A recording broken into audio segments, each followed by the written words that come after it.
Hello friends, Radhe Radhe. कैसे हैं आप सब। आज मैं आपको बताऊंगी कि करवा चौथ के बाद करवे का क्या करें। मिट्टी के करवे का कार्तिक माह के कृष्ण पक्ष की चतुर्थी तिथि को यानी कि कल करवा चौथ का पर्व है। तो यह दिन सुहागिन महिलाओं के लिए बहुत ही शुभ माना जाता है। तो हिंदू पंचांग के अनुसार इस साल करवा चौथ का जो पर्व है कल है। तो क्या है कि पति की लंबी उम्र और सुखी वैवाहिक जीवन के लिए महिलाएं कामना करते हैं, पूजा अर्चना करती हैं, व्रत रखती हैं, निर्जला व्रत। तो इस खास तिथि पर महिलाएं दिन भर निर्जला उपवास रखती हैं और रात को चंद्र दर्शन के बाद ही व्रत का पारण करती हैं। तो ऐसे में क्या कि करवा चौथ की पूजा में विभिन्न तरह की सामग्री का भी उपयोग होता है, लेकिन इसमें मिट्टी के करवे का बहुत ज़्यादा महत्व है। इस दौरान चंद्रमा को अर्घ देने के लिए मिट्टी के करवे का इस्तेमाल करते हैं लोग। हालांकि कई लोगों को पता नहीं होता कि पूजा के बाद इस करवा का क्या करना है। तो कई महिलाएं जानकारी के अभाव में पूजा खत्म होने के बाद करवे को फेंक देती हैं, लेकिन ये बहुत ही अशुभ होता है। तो जानते हैं कि आखिर पूजा के बाद करवे का करना क्या चाहिए।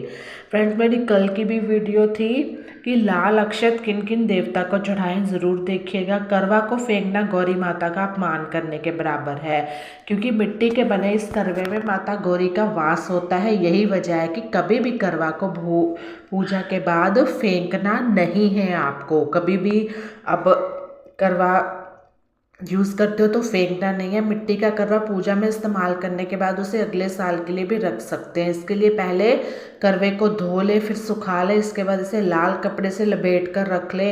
आप इसे अगले साल करवा चौथ पर फिर से चंद्रमा को अर्घ देने के लिए इस्तेमाल कर सकते हैं। आप चाहे तो इस पर डेकोरेशन कर सकते हैं, पेंट वेंट कर सकते हैं। जैसे हमने हवन करवाया था अपने घर का, तो उसमें क्या था कि लोटा दिया था मुझे मिट्टी का पंडित जी ने। तो उन्होंने बोला था आप इसको नरातों में ये लोटा रख के, यानी कि मिट्टी का जो घड़ा कह लो, लोटा कह लो, उस पर आप नराते नारियल रख सकते हैं। तो मैं हर साल वही यूज़ करती हूँ नरातों में। तो इसी तरह करवा का भी मिट्टी का होता है।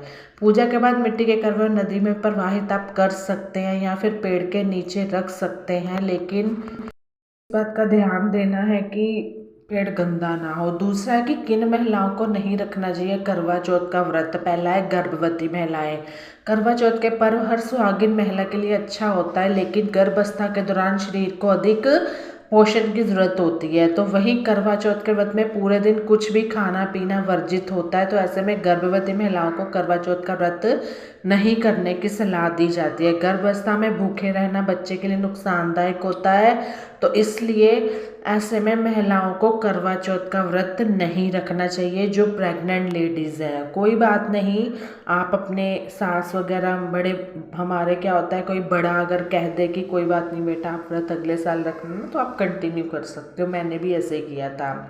कुंवारी लड़कियां, करवा चौथ सुहाग का पर्व है, तो शास्त्रों के अनुसार इस व्रत को केवल सुहागनों को ही रखना चाहिए।